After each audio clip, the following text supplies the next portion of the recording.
Welcome to Dynamic Medicos. In this video, I am going to talk about gastritis. Let's first start with the definition. Gastritis is an inflammation of the gastric mucosa. Now let's see the classification of the gastritis. First is acute gastritis. In that, acute Helicobacter pylori gastritis and acute infective gastritis due to bacteria, virus, fungi, parasite. Then chronic gastritis type A, type B and type AB, which is a mixed type, and the chemical gastritis and the miscellaneous. Now let's start with acute gastritis. Transient acute inflammation or the inflammatory involvement of the stomach, mainly of mucosa. Etiopathogenesis, diet and personal habits like highly spicy food, then excessive alcohol consumption, malnutrition, heavy smoking. Second is infection, bacterial infection like Helicobacter pylori or the diphtheria or the salmonellosis, pneumonia or the streptococcal food poisoning. Viral infections like viral hepatitis, influenza or the infectious mononucleosis. Then drugs, intakes of drugs like non-steroidal anti-inflammatory drugs, NSAIDs, aspirin or cortisone, and of iron or the chemotherapeutic agents. Then chemical and the physical agents like intake of corrosive chemicals such as the caustic soda or the phenol lysol, gastric irradiation, then freezing, and severe stress like emotional factors like shock, anger or extensive burns, trauma or surgery.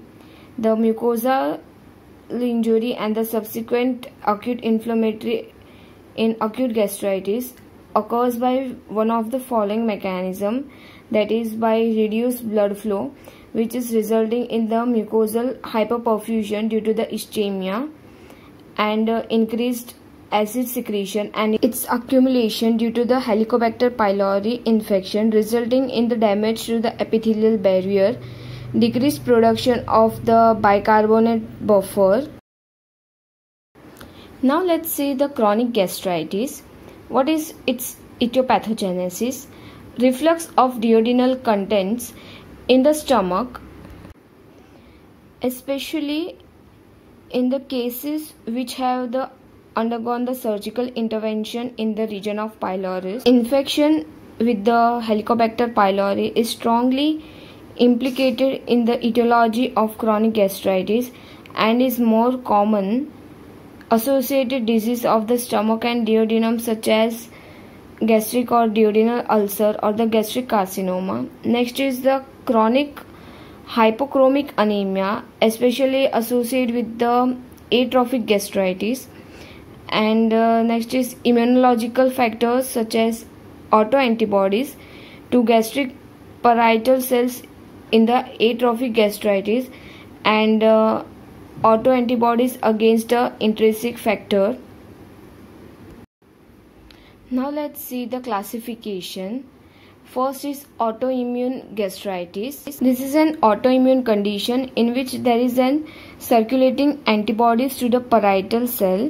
This results in atrophy of the parietal cell mass, hence the hypochlorohydria and the ultimately achlorohydria.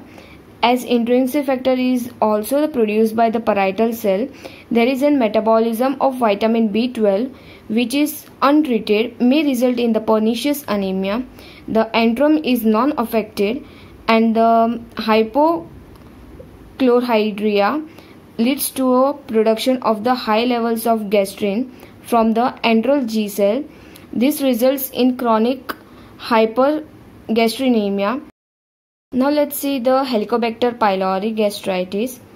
As we described in type A or in the autoimmune gastritis, type B gastritis this affects the antrum, and it is these patients who are prone to the peptic ulcer disease.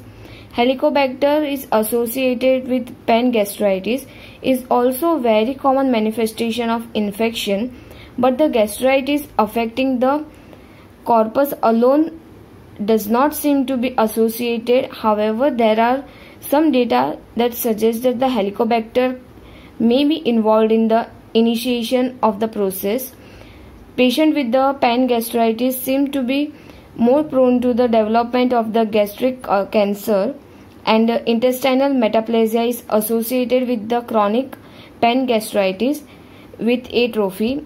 Although the intestinal metaplasia per se is common, intestinal metaplasia associated with dysplasia has a significant malignant potential, and if this condition is identified, endoscopic screening may be appreciate it. The next is reflux gastritis.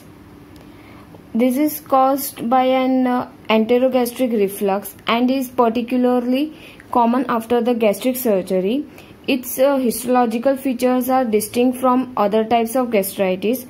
Although commonly seen after the gastric surgery, it is occasionally found in the patients with no previous surgical intervention or who have had an cholecystectomy. Bile chelating or the prokinetic agents may be useful in the treatment and as a temporizing measure to avoid the consideration of the revisional surgery, or the operation for the condition should be reserved for the most severe cases.